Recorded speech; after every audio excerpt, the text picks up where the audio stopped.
오늘 우리에게 주시는 말씀 함께 봉독하도록 하겠습니다. 이사야서 6장 1절부터 13절까지 말씀입니다. 제가 읽겠습니다.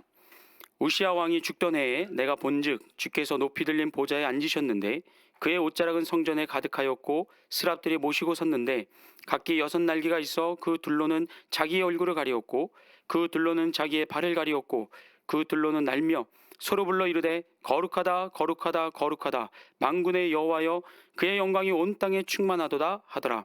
이같이 화답하는 자의 소리로 말미암아 문지방의 터가 요동하며 성전의 연기가 충만한지라. 그때 내가 말하되 화로다 나여 망하게 되었도다. 나는 입술이 부정한 사람이요 나는 입술이 부정한 백성 중에 거주하면서 만군의 여호와이신 왕을 배웠음이로다 하였더라. 그때 그 스랍 중에 하나가 부젓가락으로 제단에서 집은 바 핀 수출 손에 가지고 내게로 날아와서 그것을 내 입술에 대며 이르되 보라 이것이 내 입에 닿았으니 내 악이 제하여졌고 내 죄가 사하여졌느니라 하더라. 내가 또 주의 목소리를 들으니 주께서 이르시되 내가 누구를 보내며 누가 우리를 위하여 갈고 하시니 그때 내가 이르되 내가 여기 있나이다 나를 보내소서 하였더니 여호와께서 이르시되 가서 이 백성에게 이르기를 너희는 듣기는 들어도 깨닫지 못할 것이요 보기는 보아도 알지 못하리라 하여 이 백성의 마음을 둔하게 하며 그들의 귀가 막히고 그들의 눈이 감기게 하라. 염려하건대 그들이 눈으로 보고 귀로 듣고 마음으로 깨닫고 다시 돌아와 고침을 받을까 하노라 하시기로 내가 이르되 주여 어느 때까지이까 하였더니 주께서 대답하시되 성읍들은 황폐하여 주민이 없으며 가옥들에는 사람이 없고 이 토지는 황폐하게 되며 여호와께서 사람을 멀리 옮기셔서 이 땅 가운데 황폐한 곳이 많을 때까지니라. 그 중에 10분의 1이 아직 남아있을지라도 이것도 황폐하게 될 것이나 밤나무와 상수리나무가 배임을 당하여도 그 그루터기는 남아있는 것 같이 거룩한 씨가 이 땅의 그루터기니라 하시더라. 아멘. 앞으로 6월 한 달간 우리가 살펴보게 될 이사야서는 신약 성경에도 자주 인용이 되어서 우리에게 참으로 친숙한 성경입니다. 그런데 이 성경을 가지고 우리가 첫 번째 시간인 오늘은 이사야가 선지자로서 하나님의 부름을 받는 장면과 또 그 의미에 대해서 우리가 한번 살펴보고요. 이후로는 이사야서에 기록되어 있는 역사적인 사건들과 또 예수님에 대한 예언들에 대해서 말씀을 살펴보고자 합니다. 먼저 여호와는 구원이시다라는 뜻의 이름을 가진 선지자 이사야는 남유다 왕국의 선자로 활동했었습니다. 이사야서 1장 1절은 그의 활동 기간을 이렇게 말씀합니다. 유다 왕 우시야와 요담과 아하스와 히스기야 시대의 아모스의 아들 이사야가 유다와 예루살렘에 관하여 본 계시라. 더 구체적으로 말씀드리며 오늘 우리가 읽었던 본문 1절에서는 우시야 왕이 죽던 해에 하나님께서 그를 선지자로 세워주셨다라고 말씀합니다. 즉 이 말씀들을 우리가 종합해 볼 때 이사야가 선지자로 활동했던 기간은 남유다 왕국의 9번째 왕인 우시야가 죽던 해로부터 12번째 왕인 히스기야 때까지로 이를 시간적인 연대순으로 계산해 보면 기원전 740년에서 680년 약 60년의 기간을 나타냅니다. 물론 방금 제가 말씀드린 이 기원에 대해서는 평균치로서 학자들마다 주장하는 연도가 조금씩 다를 수 있습니다. 그러나 분명한 사실은 이스라엘의 왕정 역사상 선지자 이사야만큼 오랫동안 사역했던 선지자가 또 없다는 사실입니다. 60년 동안 이렇게 오랜 시간 동안 이사야가 지치지 않고 중간에 포기하지 않고 사역할 수 있었던 이 비결을 우리는 오늘 우리가 읽던 본문 말씀 이사야서 6장에서 찾아볼 수 있는데요. 그러나 저 여러분의 더 정확한 본문 이해를 위해서 이사야 선지자가 부름을 받았던 그 당시의 시대 상황을 조금 더 살펴보도록 하겠습니다. 말씀드렸듯이 이사야는 우시야 왕이 죽던 해에 선지자로 부름을 받았습니다. 따라서 당시의 시대 상황은 우시야 왕의 통치와 관련이 깊기 때문에 먼저 우시야 왕이 어떤 왕이었는가 한번 보도록 하겠습니다. 역대하 26장 3절부터 5절까지 말씀입니다. 우시야가 왕위에 오를 때 나이가 16세라 예루살렘에서 52년간 다스리니라. 그의 어머니의 이름은 여골리아요 예루살렘 사람이더라. 우시야가 그의 아버지 아마샤의 모든 행위대로 여호와 보시기에 정직하게 행하며 하나님의 묵시를 밝히 하는 스가랴가 사는 날에 하나님을 찾았고 그가 여호와를 찾을 동안에는 하나님이 형통하게 하셨더라. 보시는 것처럼 성경은 우시야 왕을 여호와 보시기에 정직히 행하였으며 하나님을 열심히 찾은 왕이었다라고 평가하고 있습니다. 이에 하나님께서 우시아가 하는 모든 일에 대해서 형통함의 복을 더하여 주셨는데 그 내용이 7절부터 8절에 나옵니다. 하나님이 그를 도우사 블레셋 사람들과 구르바알에 거주하는 아라비아 사람들과 마온 사람들을 치게 하신지라. 암몬 사람들이 우시아에게 조공을 바치매 우시아가 매우 강성하여 이름이 애굽 변방까지 퍼졌더라. 하나님이 도와주신 덕분에, 복을 내려주신 덕분에 우시아는 주변 나라들을 굴복시킬 수 있었고, 또 우시아의 명성은 이집트에까지 자자하게 되었습니다. 그렇게 우시아 왕 때 남유다는 가장 부강하고 강성한 시기를 맞이할 수 있었는데요. 그런데 우리가 아까 앞서 읽었던 5절 말씀을 다시 보시면, 여러분, 하나님이 그를 형통하게 하셨더라 라는 말씀 앞에 어떤 표현이 나와 있습니까? 그가 여호와를 찾는 동안에는. 이 말은 우시아가 처음부터 끝까지 변함없이 하나님을 찾고 하나님의 말씀에 순종했던 것이 아니라 그가 하나님을 찾지 않은 때가 있었음을 우리에게 암시하여 줍니다. 그게 언제였는가? 16절을 보시죠. 그가 강성하여짐에 그의 마음이 교만하여 악을 행하여 그의 하나님 여호와께 범죄하되 곧 여호와의 성전에 들어가서 향단에 분향하려 한지라. 하나님이 부어주시는 복을 누리는 가운데 우시아는 그만 교만에 빠지고 말았습니다. 여러분, 우시아와 남유다가 그 당시에 강성할 수 있었던 비결은 그들이 싸움을 잘해서가 아니었습니다. 그들이 강한 군대를 가져서도 아니라 하나님께서 그들을 도와주셨기 때문이었습니다. 하나님께서 그들의 편이 되어서 전쟁에 싸워주지 않았더라면 그들이 승리의 승리를 거듭하는 것은 불가능한 일이었습니다. 즉, 우시아가 누렸던 형통함은 그의 수고와 노력 이전에 하나님의 은혜 덕분이었다는 사실입니다. 그런데도 언젠가부터 우시아는 그런 하나님의 은혜를 잊고 말았습니다. 마치 자기 스스로 자기의 노력으로 높아진 양 교만에 빠졌습니다.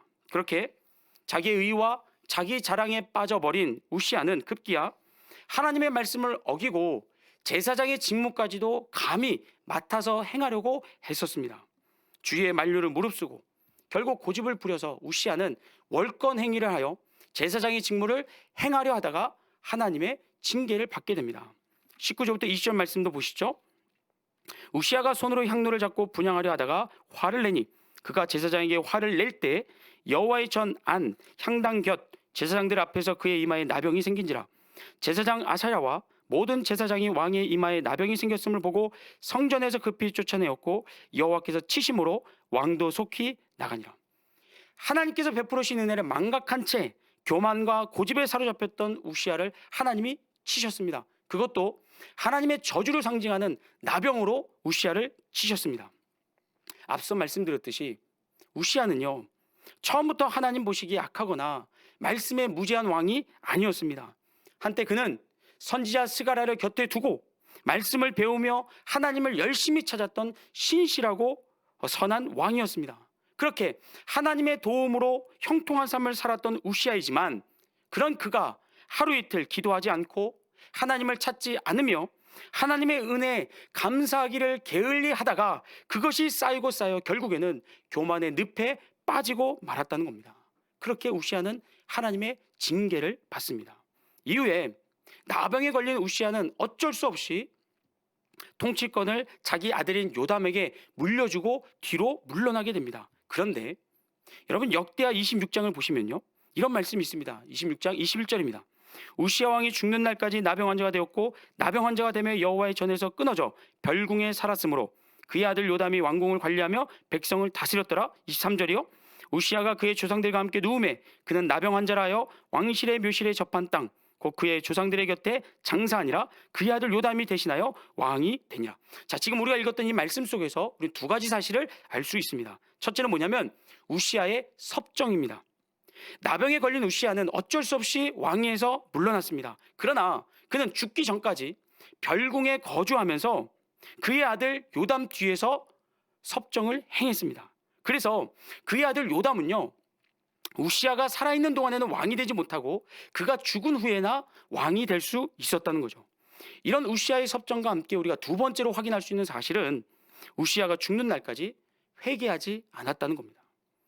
만약 그가 하나님 앞에 자신의 죄를 자복하고 엎드려 회개했더라면 하나님께서는 그의 모든 죄를 용서하시고 또한 진노의 손을 거두사 그에게 행하셨던 그 나병을 치료해 주셨을 것입니다. 하지만 성경은 그가 죽는 날까지 나병 환자였다는 사실을 명시하고 있습니다. 그것이 무엇을 이야기하냐면 우시아는 끝까지 자신의 죄를 회개하지 않고 교만해 있었다는 것을 말해줍니다. 문제는 뭐냐면 이런 우시아의 교만과 불순종이 고스란히 그가 다스렸던 남유다 백성들의 영적 상태에 악영향을 주었다는 겁니다. 그로 인하여 역대하 27장 2절을 보시면요, 요담이 그의 아버지 우시아의 모든 행위대로 여호와 보시기에 정직하게 행하였으나 여호와의 성전에는 들어가지 아니하였고 백성은 여전히 부패하였더라. 우시아가 죽고 나서 왕이 됐던 그의 아들 요담은요, 아버지로부터 배울 것은 배우고 버릴 것은 버리면서 하나님 앞에 인정받는 왕으로 섰었습니다. 그러나 이런 요담의 노력에도 불구하고 남유다 백성들의 영적인 타락과 부패는 여전했다는 겁니다. 왜요? 그의 앞서 왕이었던 선왕이었던 우시아의 교만과 불순종이 얼마나 뿌리 깊었던지 그의 아들 요담의 선함과 신실함보다도 백성들에게 더 좋지 않은 영향력을 많이 끼쳤던 탓이었습니다. 그렇다면 당시 남유다 백성들의 영적 상태는 어떠했는가? 이제 이사야서로 돌아가세요. 1장 14절 말씀입니다. 내 마음이 너의 월삭과 정한 절기를 싫어하나니 그것이 내게 무거운 짐이라 내가 지기에 곤비하였느니라. 자, 지금 여기서 하나님 말씀하고 계시는 월삭과 정한 절기는 남유다 백성들의 예배를 의미합니다. 대체 하나님께서 왜 남유다 백성들이 드리는 예배를 힘들어 하셨을까? 그 앞절인 13절을 보시면요, 헛된 재물을 다시 가져오지 말라. 분향은 내가 가증히 여기는 바요. 월삭과 안식일과 대회로 모이는 것도 그러하니 성회와 아울러 악을 행하는 것을 내가 견디지 못하겠노라. 여러분, 지금 하나님께서 무엇을 견디지 못하겠다고 말씀합니까? 남유다 백성들이 성회와 아울러 악을 행하는 것입니다. 무슨 얘기냐면 당시 남유다 백성들은 꼬박꼬박 예배는 잘 드렸습니다. 그러나 그들이 드리는 예배가 삶의 거룩함과 순종으로 이어지지는 않았다는 겁니다. 예배는 드리되 그들의 삶은 여전히 죄악 가운데 처해 있었다는 겁니다. 자, 지금 출애굽기 19장 말씀을 또 볼 텐데요, 출애굽기 19장 4절부터 6절까지 말씀은요, 하나님께서 이스라엘 백성들을 막 출애굽시키신 다음에 내가 왜 너희를 구원했는지, 앞으로 너희를 통해서 무슨 일을 할 것인지에 대한 이스라엘 민족에 대한 비전 선언문이 바로 출애굽기 19장 4절부터 6절 말씀입니다. 여기서 하나님이 뭐라고 말씀하시는지 보세요. 내가 애굽 사람에게 어떻게 행하였음과 내가 어떻게 독수리 날개로 너희를 업어 내게로 인도하였음을 너희가 보았느니라. 세계가 다 내게 속하였나니 너희가 내 말을 잘 듣고 내 언약을 지키면 너희는 모든 민족 중에서 내 소유가 되겠고 너희가 내게 대하여 제사장 나라가 되며 거룩한 백성이 되리라. 너는 이 말을 이스라엘 자손에게 전할지니라.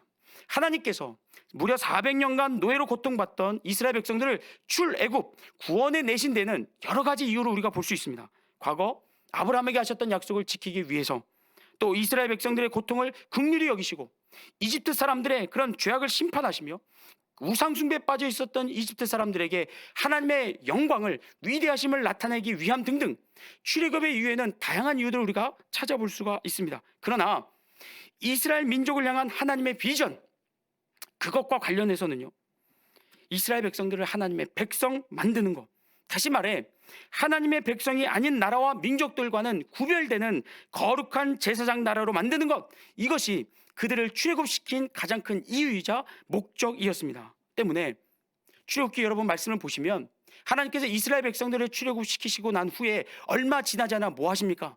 모세를 시내산으로 부르셔서 그들에게 십계명을 시작하여 하나님의 백성답게 사는 방법, 거룩하게 사는 방법에 대해서 아주 자세하고 구체적으로 조목조목 가르쳐 주십니다. 그런데 그런 말씀을 받은 남유다 백성들로서 이사야 선지자 시대 때 오게 되면 그들은 하나님의 그들 향한 비전에 한참 벗어나서 거룩한 삶을 뒤로 한 채 그저 예배만 열심히 드렸다는 겁니다. 그들은 각종 성회와 절기들을 어김없이 지켰습니다. 또 하나님께 나올 때는 빈손으로 나오지 않고 예물을 준비하여 봉헌했습니다. 그렇게 성전 제단은 제물의 피와 기름이 마를 날이 없었습니다. 그 냄새로 진동을 했었습니다. 그런데 정작 하나님은 저들이 드리는 예배를 힘들어 하셨다는 거죠. 왜요? 남유다 백성들이 예배와 죄악을 동시에 행했기 때문입니다. 이사야 1장 21절 23절을 제가 읽어드리겠습니다. 신실하던 성읍이 어찌하여 창기가 되었는고 정의가 거기에 충만하였고 공의가 그 가운데에 거하였더니 이제는 살인자들 뿐이로다. 내 은은 찌꺼기가 되었고 내 포도주에는 물이 섞였도다. 내 고관들은 패역하여 도둑과 짝하며 다 뇌물을 사랑하며 예물을 구하며 고아를 위하여 신원하지 아니하며 과부의 송사를 수리하지 아니하는도다. 당시 남유다 사회의 시대 상황을 보여주는 건데 어떻습니까? 은의 순도를 속이고 포도주에 물을 타고 뇌물을 요구하는 것이 그들의 일상이었습니다. 지위 고하를 막론하고 거짓과 불의를 너도나도 행했고요.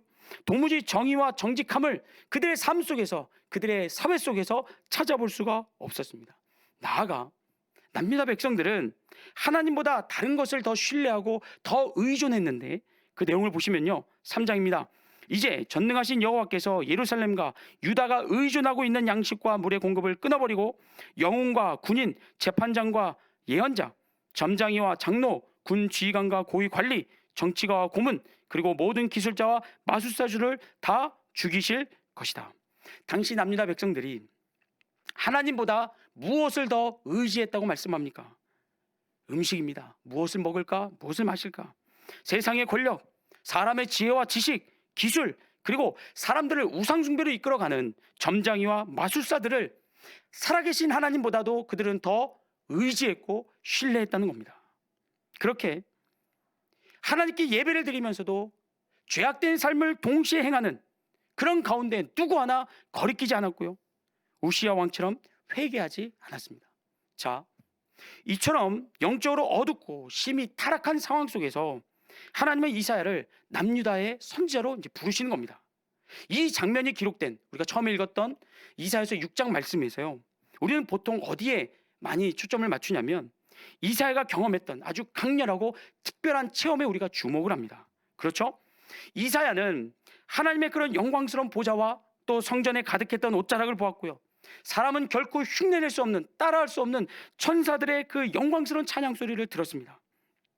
당시 성전에 임했던 하나님의 영광이 얼마나 무겁고 충만했던지 성전의 터가 감당하지 못하고 흔들릴 만큼 대단한 광경이, 장관이 이사야 눈앞에 펼쳐졌었습니다. 그리고 이렇게 같은 하나님의 영광에 압도당한 이사야는요, 누가 시키지 않았음에도 저절로 자연스럽게 그 입에서 회개 기도가 터져 나옵니다. 그게 이사야서 6장 5절에 나오죠. 화로다 나여 망하게 되었도다. 나는 입술이 부정한 사람이요 나는 입술이 부정한 백성 중에 거주하면서 만군의 여호와이신 왕을 배웠음이로다 하였도다. 그렇게 이사야가 회개하자 하나님께서 즉각적으로 은혜를 베풀어 주셔서 천사를 보내 그의 입에 숯불을 대사 그의 정결케 하시고 그의 모든 죄를 단번에 해결해 주십니다. 아마도 이사야는 평생 동안 이 장면을, 이 체험을 결코 잊지를 못했을 겁니다. 그런데 이사야에게 있어서 눈앞에 펼쳐졌던 이 놀라운 하나님의 임재와 영광과 죄사함의 은혜보다 더 잊지 못할 사건이 바로 그 뒤에 이어지는데요. 그게 뭐냐면 8절입니다. 8절. 내가 또 주의 목소리를 들으니 주께서 이르시되 내가 누구를 보내며 누가 우리를 위하여 갈고 하시니 그때 내가 이르되 내가 여기 있나이다 나를 보내소서 하였더니. 자, 신비롭고 아주 강렬한 체험 뒤에 이사야는 일꾼을 찾는 하나님의 음성을 듣습니다.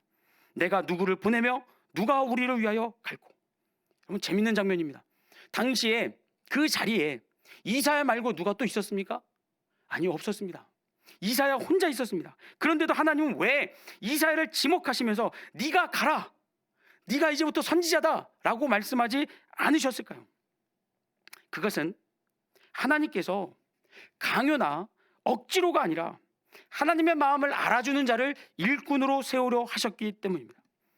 이사야는 자신의 눈앞에 펼쳐진 이 하나님의 거룩하시고 영광스러운 보좌와 하나님을 향한 천사들의 놀라운 찬양 소리를 보고 들었습니다. 그런데 그 자리에서 이사야가 깨달았던 게 뭐였냐면요, 하나님이 지금 성전에 갇혀 계시는 모습이었습니다.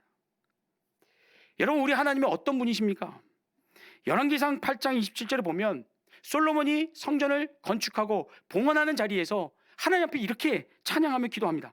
하나님, 참으로 땅에 거하시리이까? 하늘과 하늘들의 하늘이라도 주를 용납하지 못하겠거든 하물며 내가 건축한 이 성전이오리까? 사랑하는 성도 여러분, 우리 하나님은 사람이 만든 건축물에 갇혀 계실 만큼 작거나 보잘것없는 분이 아니십니다. 하늘과 하늘들의 하늘이라도 감히 하나님을 담을 수 없습니다. 우리가 눈으로 다 볼 수 없는 이 광활한 우주조차도 하나님의 피조물에 불과합니다. 그러니 당시 하나님은 좁은 성전에서 벗어나셔서 온 천지가 떠들썩하도록 모든 사람들이 하나님의 영광을 보도록 하나님은 자신을 드러내실 수 있으셨습니다. 그런데 이상하게도 그렇게 하지 않으시고 성전 안에서 이사야만 만나 주셨다는 거죠.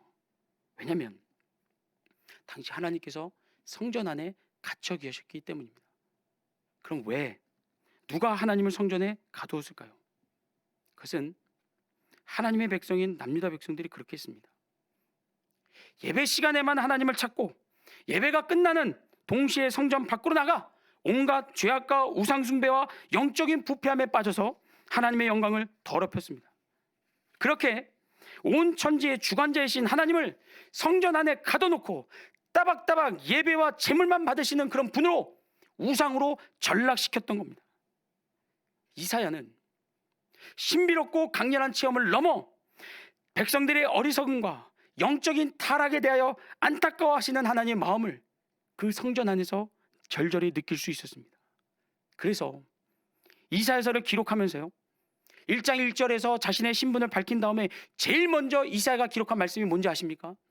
자신이 경험했던 그토록 강렬하고 신비로운 체험이 아니라 하나님을 등진 하나님의 백성들을 향한 하나님의 절규로 이사야서의 첫 마디를 입을 열게 됩니다.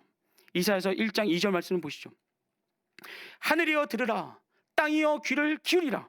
여호와께서 말씀하시기를 내가 자식을 양육하였거늘 그들이 나를 거역하였도다. 소는 그 인자를 알지 못하고 알고 나귀는 그 주인의 구유를 알거만은 이스라엘은 알지 못하고 나의 백성은 깨닫지 못하는도다 하셨도다. 슬프다 범죄한 나라요 허물진 백성이요 행악의 종자요 행위가 부패한 자식이로다. 그들이 여호와를 버리며 이스라엘의 거룩하신 일을 만으로 여겨 멀리하고 물러갔도다. 여러분 지금 하나님께서 하나님의 마음을 누구에게 지금 털어놓고 있습니까? 남유다 백성들이 아니라 하늘과 땅을 향해서 하나님 말씀하고 있습니다. 왜냐하면 그들이 하나님의 말씀에 귀 기울이지 않았기 때문입니다. 하나님의 백성들이 정작 하나님을 외면하고 하나님의 말씀에 대하여 그들의 귀를 막고 있었기 때문에 하나님께서 하늘과 땅을 향하여 하나님의 마음에 그 아픔과 고통을 토로하셨던 것이었습니다. 그저 성전을 왔다 갔다 하는 것만으로 하나님의 백성들의 의무를 다했다고 생각하면서 하나님을 성전 안에 가둬놓고 하나님이 말씀하시는 거룩함과 의로움을 멀리한 채 세상의 재물과 재미와 정욕에 남유다 백성들은 푹 빠져 지냈다는 겁니다.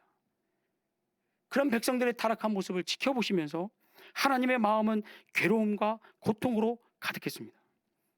이사야는 하나님보다 점장이를 더 의지하며 거리낌 없이 우상 숭배를 행하는 백성들의 그런 타락에 아파하시는 하나님의 마음을, 하나님의 그 절규함을 외면할 수가 없었습니다. 그가 선지자로 사역했던 60년이라는 시간은요 결코 짧은 시간이 아니었습니다. 게다가 이사야서를 읽어보면 그가 하나님의 말씀을 전할 때마다 돌아왔던 백성들의 반응은 조롱과 비웃음과 무시였습니다. 그런데도 이사야가 선지자로서 하나님의 말씀을 전하는 일을 포기하지 않고 끝까지 감당할 수 있었던 비결은요 백성들의 영적인 타락과 부패를 마주할 때마다 그것을 바라보시는 하나님의 괴로운 마음, 안타까운 마음을 함께 느꼈기 때문입니다. 그럼에도 불구하고 그런 백성들 포기하지 않으시고 붙잡아 주시는 하나님의 의지와 결단에 이사야가 동참했기에 그는 60년이라는 그 긴 시간 동안에 변함없이 하나님의 사역자로서 일꾼으로서 사명을 감당할 수 있었습니다.